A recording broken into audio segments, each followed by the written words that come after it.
Hello po, it's me, Quiz Denver. Muli na naman nga po kaming magkikita-kita ng ilan sa mga kapwa kong content creator dito sa Nueva Ecija. Kaya papalis na po kami nila mama, papa, tapos pati.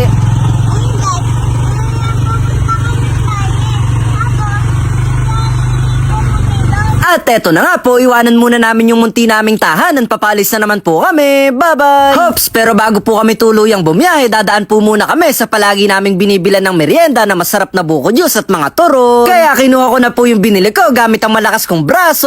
May muscle yan. Nagpatuloy na din po kami sa aming pagbiyahe at magmula po sa amin, makalipas po ang isang oras, nakarating na po kami dito sa bayan ng Talavera sa mga lolo at lola ko. Dahil dito din po gaganapin yung pupuntahan ko ngayon, kaya isinama na po namin sila mama at pate para makalibot po dito, tapos para dito na lang po kami uuwi mamaya ni Papa. Nakarating na nga po kami, kaya pagbaba ko po sa bilisan tuloy naming brum brum, nag-step to the left, step to the right na po ako. Sakto naman po na pagdating namin, magsisimula pa lang po yung program. Wow, English yun na.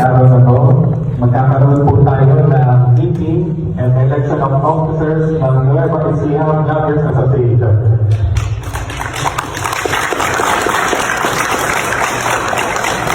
Bakit di natin imbitahan lahat ng mga content creators, vloggers dito sa Nueva Ecija?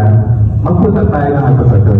Napakarami po natin sa ating lalawigan na talagang masasabi natin mga sikat na talaga sa buong Pilipinas.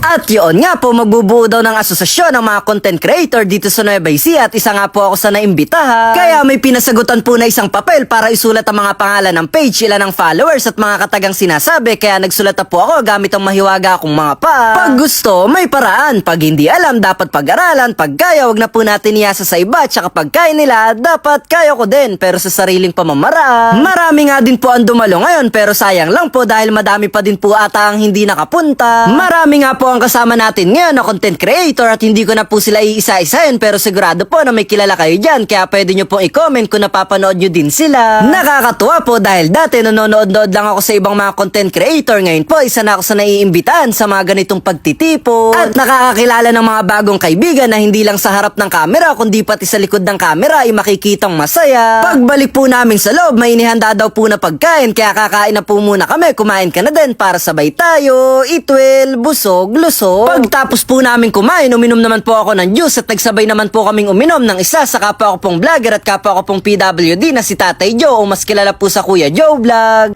It's me, Quiz Denver. Dito po. Binanggit na po isa-isa mga content creator na nandito, tapos nagsimula na po ang election of officers at nakakatuwa po si Tatay Joe dahil nakuha pang magbiro. Dito ang braso ko.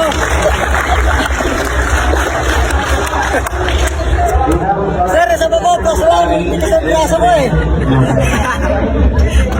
Sir, plus 1. Hindi po kita ang braso ko. Diyan ay bilang. 20 and a half.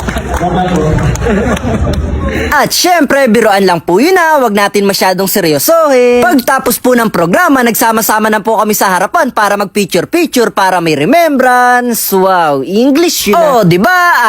Ganun sana. Ngiti lang, para pogi. Salamat po sa nanguna sa programang to at salamat din po sa mga nakasama namin ng mga kapwa kong content creator. Mayayari na nga po pala yung video. Salamat sa panonood mo. Sana nag-enjoy ka, hindi ko nasayang yung load mo. Kita-kita na lang po tayo sa susunod na video.